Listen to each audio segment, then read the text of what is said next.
마태복음 26장 36절에서 45절 한 절씩 교독하고 마지막 절을 같이 기도하겠습니다. 이에 예수께서 제자들과 함께 겟세마네라 하는 곳에 이르러 제자들에게 이르시되 내가 저기 가서 기도할 동안에 너희는 여기 앉아 있으라 하시고 베드로와 세베대의 두 아들을 데리고 가실새 고민하고 슬퍼하사 이에 말씀하시되 내 마음이 매우 고민하여 죽게 되었으니 너희는 여기 머물러 나와 함께 깨어 있으라 하시고 조금 나아가사 얼굴을 땅에 대시고 엎드려 기도하여 이르시되 내 아버지여 만일 할만하시거든 이 잔을 내게서 지나가게 하옵소서. 그러나 나의 원대로 마시옵고 아버지의 원대로 하옵소서 하시고 제자들에게 오사 그 잔인 것을 보시고 베드로에게 말씀하시되 너희가 나와 함께 한 시간도 이렇게 깨어 있을 수 없더냐. 시험에 들지 않게 깨어 기도하라. 마음에는 원이로되 육신이 약하도다 하시고 다시 두 번째 나아가 기도하여 이르시되 내 아버지여 만일 내가 마시지 않고는 이 잔이 내게서 지나갈 수 없거든 아버지의 원대로 되기를 원하나이다 하시고 다시 오사 보신즉 그들이 자니 이는 그들의 눈이 피곤함이로라. 또 그들을 두시고 나아가 세 번째 같은 말씀으로 기도하신 후 이에 제자들에게 오사 이르시되 이제는 자고 쉬라. 보라 때가 가까이 왔으니 인자가 죄인의 손에 팔리느니라. 일어나라 함께 가자. 보라 나를 파는 자가 가까이 왔느니라. 이는 우리에게 주신 살아계신 하나님의 말씀입니다. 아멘. 홈 녹음기로 설교 녹음해 주시기 바랍니다. 자리 앉으시기 바랍니다. 자, 오늘은 주기도문 강의 5번째 시간입니다. 하나님의 뜻은 무엇인가? 우리가 평소에 너무나 궁금해하는 것인데 이 시간을 통하여서 우리가 하나님의 뜻을 바르게 이해하고 그 뜻에 순종하는 우리 성도님들이 되었으면 좋겠습니다. 우리는 예상치 못한 일을 겪었을 때 또는 내가 원하지 않는 일을 겪었을 때 종종 하나님께 이렇게 묻곤 합니다. 그래서 하나님의 뜻은 무엇입니까? 하나님, 도대체 하나님의 뜻은 무엇입니까? 하고 묻습니다. 학생 시절 선생님들은 시험 문제를 풀 때 출제자의 의도를 파악하라고 그렇게 많이 일러줬죠. 출제자의 의도를 잘 파악하면 문제의 답이 보인다. 문제를 이해할 수 있다. 나중에 알고 보니까 시험 출제자는 자신이 인용한 그 글쓴이의 그 의도를 전혀 파악하지 못한 채 자신의 그 주관적인 해석에 따라 문제를 출제했더군요. 언어 영역이 대부분 그랬죠. 저자의 의도를 파악하지 못한 출제자가 만든 문제를 푸는 학생들, 이런 메커니즘에 익숙한 우리들은 각자의 인생을 살면서 인생의 문제를 봉착할 때마다 하나님의 의도를 파악하려고 합니다. 마치 시험 문제를 풀듯이 하나님의 의도가 무엇일까? 내게 왜 이런 일이 생겼을까? 하면서 하나님께서 낸 시험 문제를 파악해 보려고 노력합니다. 그 문제를 제법 풀었다고 말하는 사람들, 생각하는 사람들이 있죠. 그 사람들은 책을 출판하거나 때로는 간증을 합니다. 인생의 문제를 여전히 풀지 못한 사람들에게 자신이 문제의 그런 사례들을 소개하면서 공식을 소개하고 또 해결책들을 소개를 합니다. 처음에는 모두가 소개하는 그 사례에 대해서 공감을 하죠. 나도 저런 일을 겪었는데 나는 그 일을 풀지 못했는데 저 사람은 어떻게 풀었을까 하고 궁금해하다가 그 사람이 소개하는 공식과 또 해결책을 들려주면 거기에 환호를 하죠. 저렇게 하는 것이구나. 나도 한번 해봐야지. 그리고 돌아서서 각자의 인생에 그 공식과 해결책을 대입해 보죠. 그런데 그 누구도 그 사람과 같이 같은 결과를 얻었다는 사람은 없죠. 그 사람은 내려놨는데 나는 내려놓는 게 안 돼요. 그 사람 내려놔서 많은 것을 얻었는데 나는 진짜 많이 내려놨는데 하나도 얻지 못해요. 그 이유는 무엇일까? 그 이유는 인생은 시험이 아니기 때문이에요. 인생을 산다는 것, 우리의 삶은 시험이 아닙니다. 우리의 인격은 기계가 아니에요. 0과 1이라는 언어를 주입을 하면 어떤 결과를 뽑아내는 그런 기계가 우리는 아닙니다. 사람은 지성을 가졌죠. 감정을 가졌고요. 또 의지를 가졌습니다. 그래서 그 사람을 인격적인 존재라고 합니다. 인격이 우리 안에 있습니다. 사람은 스스로 생각하고 느끼고 또 결정할 줄 아는 하나님의 형상을 품은 인격적인 존재입니다. 그런 존재에게 모든 인생은 항상 생각하고 또 생각합니다. 왜 생각할까? 왜 모든 인격적인 존재들은 생각할까? 살아있기 때문이고요. 또 살아가야 하기 때문에 생각을 하죠. 산다는 것, 사는 것을 느끼는 것, 그것은 우리에게 주신 하나님의 선물입니다. 산다는 것은 살아계신 하나님의 형상을 지닌 피조물인 우리가 창조주 하나님의 살아계심을 반영하는 것과 같습니다. 살아계신 하나님을 우리에게 인생을 통해서 그분의 살아계심을 보여주는 것, 이게 바로 우리가 만들어진 목적이기도 합니다. 그러나 하나님이 사는 것과 우리가 사는 것은 질적으로 엄청난 차이가 있어요.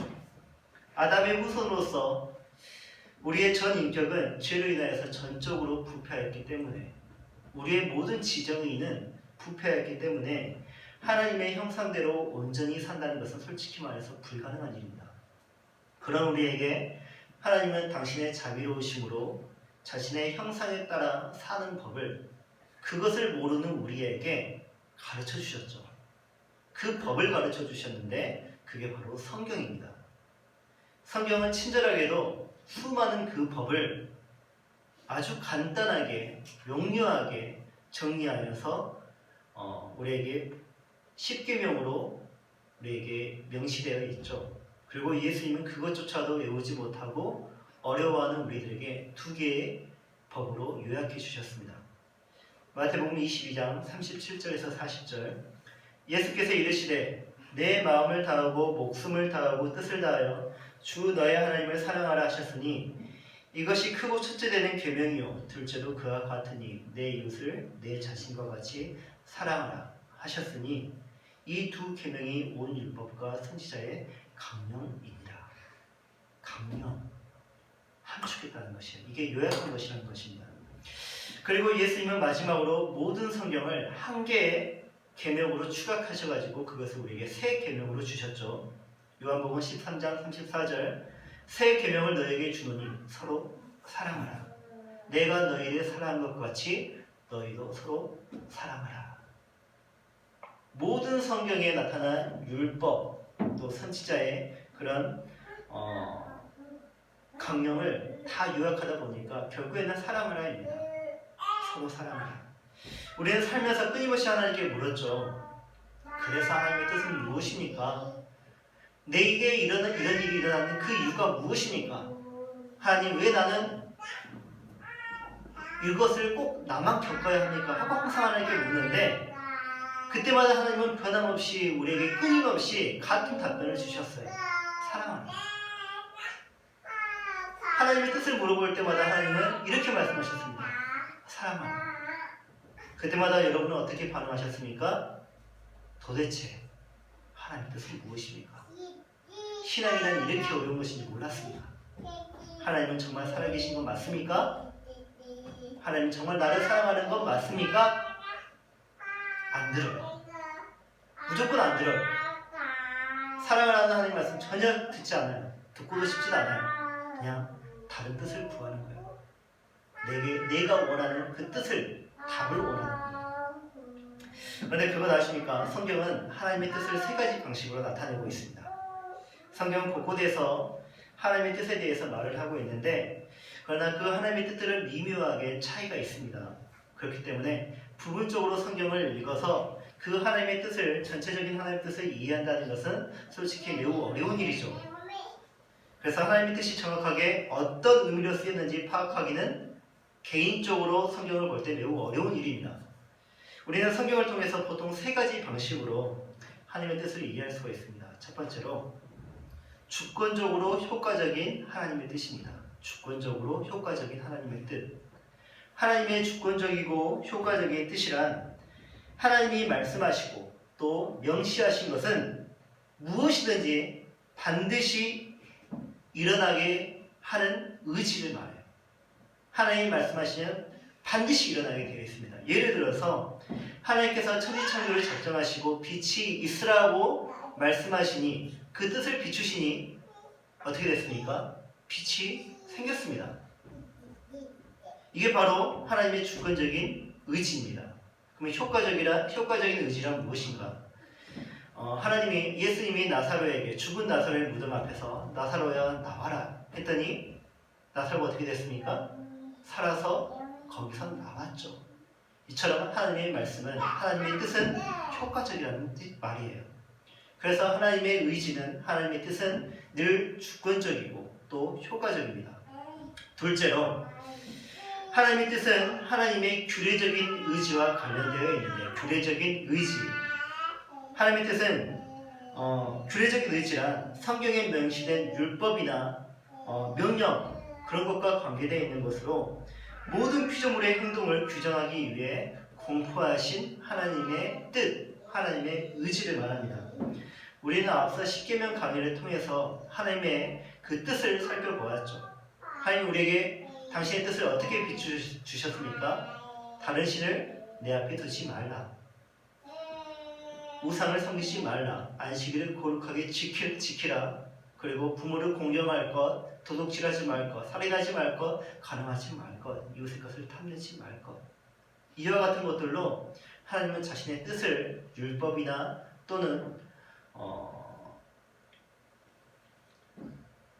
율법이나 명령으로 우리에게 자신의 뜻을, 당신의 뜻을 우리에게 보여주셨죠. 그러나 죄의 속성을 가진 우리는 그 하나님의 뜻에 늘 배반을 하죠. 따라서 하나님의 규례적인 의지는 위반될 수 있고 또 매일매일 우리 때문에, 우리로 인하여서 위반되고 있습니다. 셋째로, 성경은 하나님의 성질 또는 성품과 관련된 그분의 뜻을 보여줘요. 어떤 의미에서 하나님의 뜻은 하나님이 좋아하시는 것, 하나님이 싫어하시는 것, 그 뜻이 분명하게 나타나 있습니다.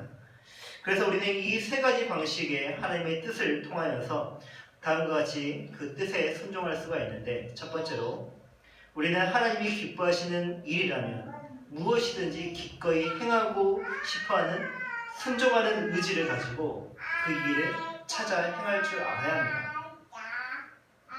둘째로, 우리는 규례에 내포된 하나님의 의지가 무엇인지 그것을 무엇이든지 깨달아 따르면서 우리를 향한 하나님의 선한 의지를, 선하신 뜻을 경험할 줄 알아야 해요. 셋째로, 우리는 하나님께서 세우시고 정하신 영원한 목적에 따라 충성하면서 그분만을 경배하고 그분만을 즐거워할 줄 알아야 합니다. 이처럼 성경은 세 가지 방식으로 하나님의 뜻을 소개하고 있고, 그리고 아시다시피 하나님의 뜻을 이렇게 안다고 할지라도 모두가 그 뜻에 따라 살지는 않아요. 또한 살고 싶어도 살지 못해요. 왜 그럴까? 그 이유는 하나님의 뜻이 이루어지는 방식을 모르기 때문입니다. 다시 말해, 공식을 모르기 때문이에요. 그러므로 우리는 하나님의 뜻이 이루어지는 방식을 알아서 그 방식을 추구하는 가운데 그분의 뜻을 온전히 이룰 줄 아는 이 땅에 사는 그리스도인이 될 줄 알아야 합니다.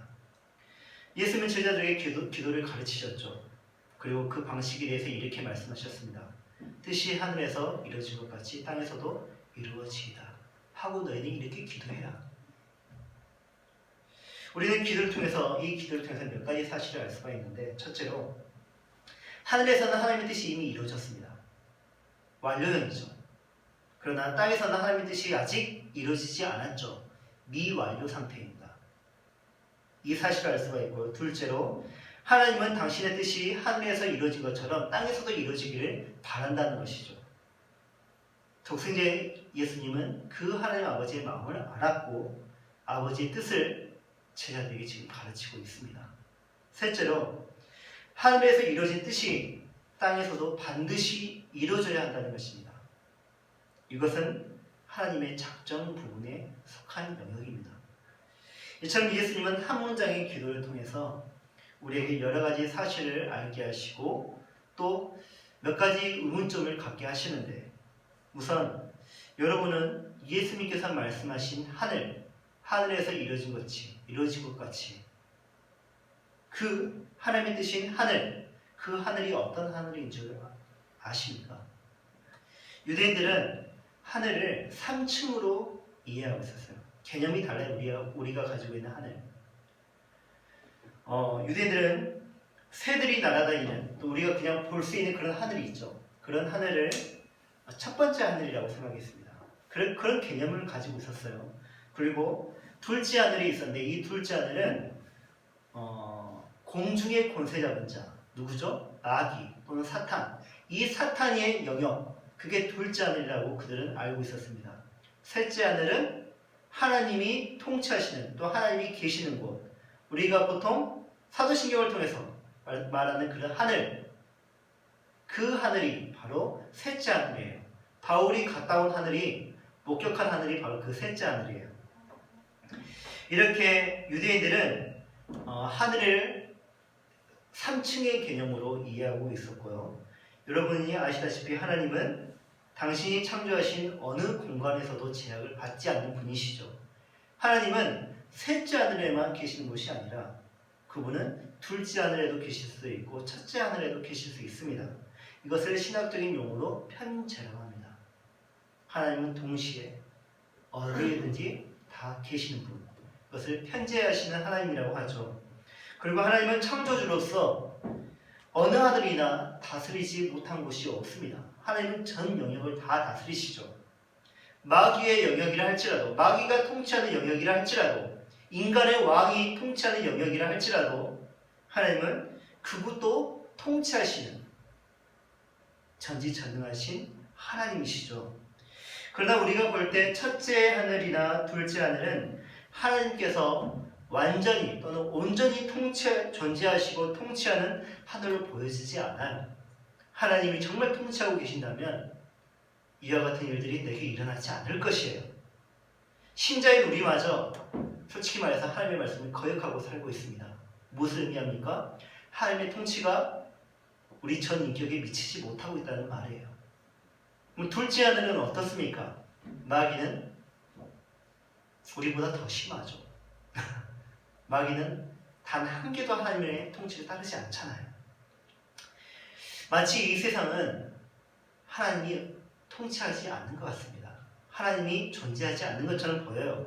하나님의 영역 바뀐 것처럼 보일 때가 있습니다. 그러나 전체적으로 보면 모든 하늘은 하나님의 영광을 드러내는데 쓰임받고 있어요. 결국 마귀의 권세는요, 무너질 것이고요.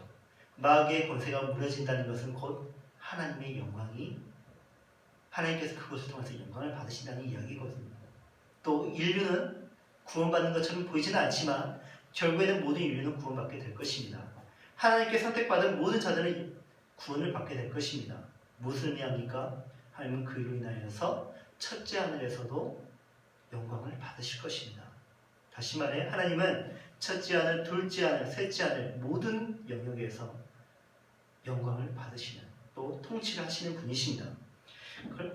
문제는 이미 이 땅에 임한 하나님의 나라와 아직은 완전히 오지 않은 하나님의 나라 사이에 있는 긴장, 그 긴장 속에서 하나님의 뜻이 이루어지는 방식이에요.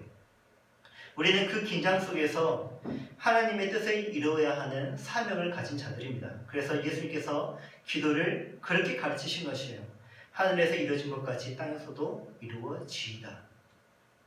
셋째 하늘은 하나님의 통치가 완전히 이루어지는 곳이죠. 그와 같이 이 땅 역시 하나님의 통치가 완전히 이루어지도록 우리는 하나님의 통치에 합력해야 합니다.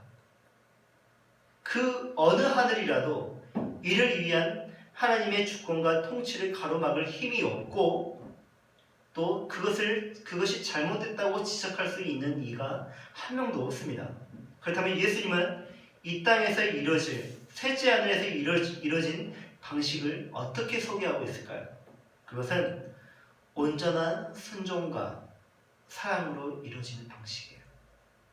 하늘에서는, 셋째 하늘에서는 오직 사랑과 순종으로 하나님의 통치가, 하나님의 뜻이 이루어졌습니다. 그리고 예수님은 그 방식을 이 땅 위에 가지고 오셨죠.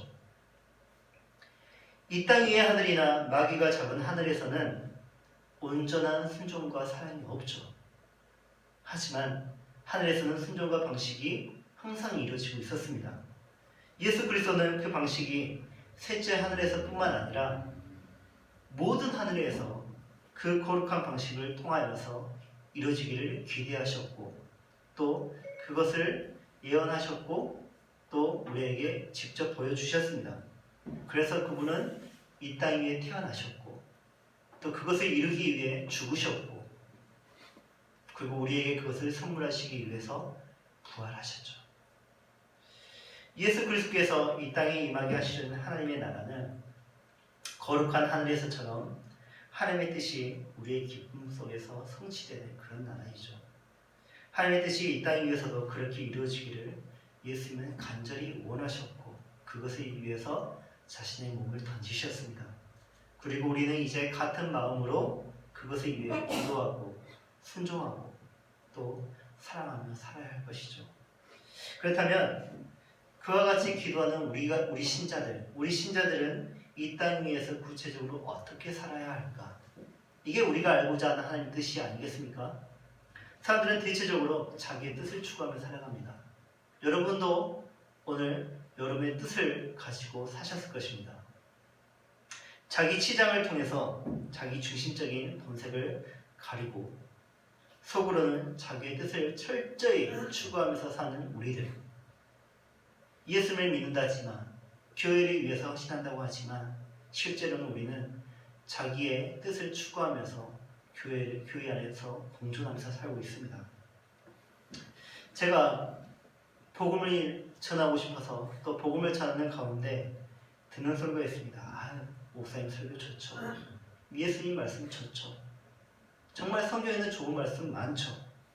그렇게 말들은 하지만 실제로 그분들은 그 말씀을 무시하며 삽니다. 그래요. 교회는 좋은 말씀도 있는데 불교에도 좋은 말씀 많아요. 절에도 많아요. 그리고 책에도 그런 내용들이 참 많아요. 교회에 굳이 갈 필요 없어요. 내 뜻에 부합되지 않은 하나님의 말씀은 오히려 신경이 거슬리기 때문에 그들은 교회에 나오지 않습니다. 사람은 자기 신의 욕망을 숭배하죠. 자신의 욕망을 숭배한다는 것은 곧 누가 신이라는 말입니까? 내가 신이에요. 내 뜻을 펼치는 나가 곧 신이 되는 것이에요. 그래서 내 뜻에 방해되는 모든 다른 뜻들은 매몰차게 제거해 버리고 맙니다. 반면에 자신의 뜻에 유용하고 또 자신의 뜻에 부합되는 다른 뜻이 있다면 그게 폭력적이고 거짓이고 또 음행이고 우상 숭배를 할지라도 언제든지 그것과 손을 기꺼이 잡습니다. 이게 자신의 뜻을 추구하는 사람들에게서 나타나는 죄의 모습이에요. 우리가 같은 세상을 사셨던 예수님, 별반 다르지 않는 그 세상을 사셨던 예수님은 그럴 때 어떻게 하셨을까요? 예수님도 분명 자신의 뜻이 있었을 거 아니겠습니까? 마태복음 26장 39절 나의 원대로 마시옵고 아버지의 원대로 하시옵소서라고 예수님은 아버지의 뜻을 추구했습니다. 그러면 예수님이 이렇게 자신의 뜻을 굽히고 아버지 뜻을 구했을 때 이 말을 하기 전에 예수님의 뜻은 자신의 뜻은 무엇이었을까? 분명 자신의 뜻과 하나님의 아버지의 뜻은 달랐을 것이에요. 이렇게 쓰여져 있습니다. 내 아버지여 만일 할만하시거든 이 잔을 내게서 지나가게 하옵소서. 이게 예수님의 뜻이었어요. 예수님이 마시려고 하는 잔은 포도주입니까? 아니죠. 이 잔의 의미가 무엇입니까? 십자가죠. 십자가의 죽음이죠. 본인이 그 길을 위해서 걸어왔는데 막상 그 십자가가 가까이 있는 것을 보고 자신의 죽음을, 임박한 죽음을 몸소 느끼고 고민을 하게 되는데 이 자신이 죽는 그 느낌 때문에 고민 때문에 이게 괴로워하는 것이 아니라 모든 인류의 죄를 혼자서 감당하는 그 무게, 그게 엄청났다는 것이죠. 그 모든 사람들의 그런 죄악을 자신에게 전가시키고 그것을 감당하는 것 자체가 상상 이상으로 두려웠고 고통스러웠다는 것입니다. 그것을 경험한 예수님이 이런 말씀을 하시는 거예요. 할만하시거든 이 잔을 내게서 지나가게 하옵소서. 그러나 예수님은 그런데도 하나님의 뜻을 먼저 구합니다. 나의 원대로 마시옵고 아버지의 원대로 하시옵소서. 자신의 뜻을 포기하는 것이죠. 아버지의 영광을 위해서, 또 우리를 사랑하기 때문에 자신의 뜻을 포기하는 것입니다. 자신의 뜻이 이루어지면 예수님이 이 잔을 치워지는 게 그 뜻이 이루어진다면 예수님은 죽음을 피할 수 있을 것입니다. 그래서 더 사셨겠죠, 이 땅 위에서. 그런데 이 땅 위에서 이루어질 하나님의 뜻은 실패했기 때문에 그로 인해서 하나님 아버지는 마귀의 조롱을 받게 될 것입니다. 또 아버지의 이름은 거룩히 여김을 받지 못하게 될 것이에요. 이처럼 예수 그리스도를 본받아 우리 역시 이 땅 위에서 아버지의 뜻을 이루며 아버지의 이름이 거룩히 여김을 받게 해야 할 것이죠. 뜻이란 무엇입니까? 하고자 하는 것이에요. 뜻은 하고자 하는 것. 나의 뜻은 무엇입니까? 나의 뜻은 이것이다. 내가 하고자 하는 것은 이것이다 라는 말이죠. 아버지의 뜻은 무엇입니까? 하나님 아버지께서 하고자 하시는 것은 바로 이것이다 라는 말이죠. 성경은 하나님이 하고자 하시는 그 일들을 이렇게 소개하고 있습니다.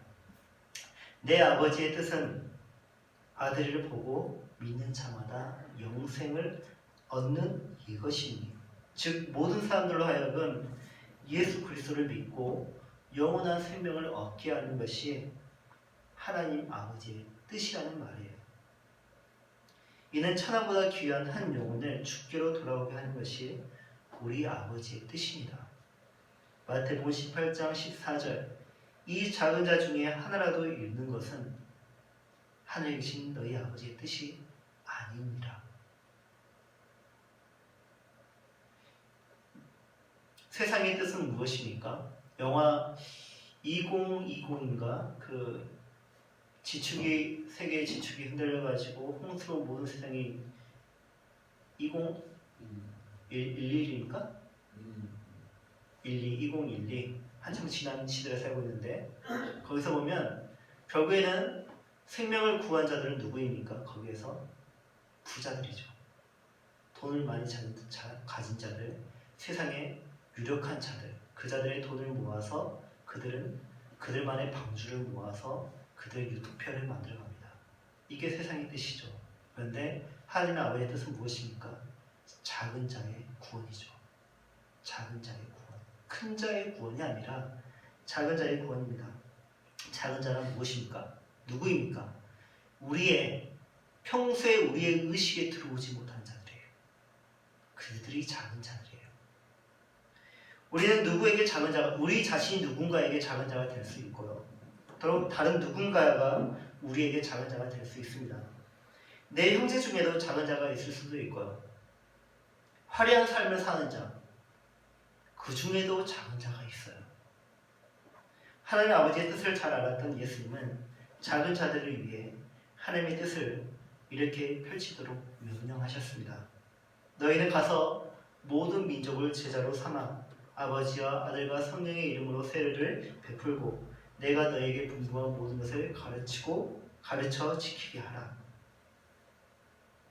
작은 자에게 이렇게 하래요. 우리 예수님이. 우리가 이것을 몰랐을 리가 없습니다. 여러분 다 알고 있는 내용이죠. 우리는 하나님의 뜻을 너무나 잘 알고 있었습니다. 그동안. 그러나 우리는 하나님의 뜻을 내려놓고 그동안 나의 뜻을 이루는데 정성을 다한 것 같습니다. 내 뜻이 더 탁월해서 그런 것입니까? 아닙니다. 우리가 왜 그동안 하나님의 뜻에 순종하지 않았냐면 안 되기 때문이에요. 안 되기 때문에. 해봤는데 안 되니까 우리가 그동안 더 안 했던 것이에요. 또한 해보려고 해도 도저히 용기가 나지 않아요. 왜 용기가 나지 않는 것일까? 왜 안 되는 것일까? 안 되는 사람이니까 그런 것일까요? 아니에요. 사랑하지 않으니까 안 되는 것이에요. 사랑하지 않으니까 순종마저도 안 되는 것이에요. 그래서 내 삶에 하늘에서 이루어진 하나님의 뜻이 이루어지지 않는 것입니다. 그런 우리에게 예수님이 이렇게 위로를 하시는데 새 계명을 너희에게 주노니 서로 사랑하라. 내가 너희를 사랑한 것 같이 너희도 서로 사랑하라. 나를 봐. 내가 한 일이 될 일이었니? 내 능력으로 될 일이었니? 나사렛에서 태어난 촌뜨기에게 이게 가능한 일이었니? 나같이 볼품없는 사내에게 이런 일들이 가능한 일이었니? 어떻게 해서 내게 이런 일들이 가능했니? 어떻게 내 삶에 하나님의 뜻이 이루어지니? 그것은 내가 하나님을 사랑했고 내가 내 형제들을 사랑했기 때문이지 않니? 그러므로 너희도 나처럼 사랑해라. 그러면 하나님의 뜻이 너희의 삶에 이루어질 것이다. 라고 오늘 우리에게 위로를 해주시는 것이에요. 거부하고 싶었지만 거부할 수 없었던 잔을 결국 마시고 만 예수님을 보십시오. 예수님의 그 순종으로 인해 우리가 구원을 받았습니다. 예수님의 한 분의 순종으로 인해 얼마나 많은 사람이 그 혜택을 누렸습니까? 내 눈에 들어온 작은 자에게 복음을 전하는 것, 고통스러운 일입니다. 또 힘든 일이고요. 체면을 구기는 일이에요. 자존심 상한 일이고요. 정말 하기 싫은 일이에요. 그러나 주님처럼 우리가 일단 순종하면 하나님께서 택하신 모든 사람들이 하나도 상실되지 않고 모두 살아나게 될 것입니다. 그리야 할 때 이 땅 위에서 하나님의 뜻이 반드시 이루어집니다.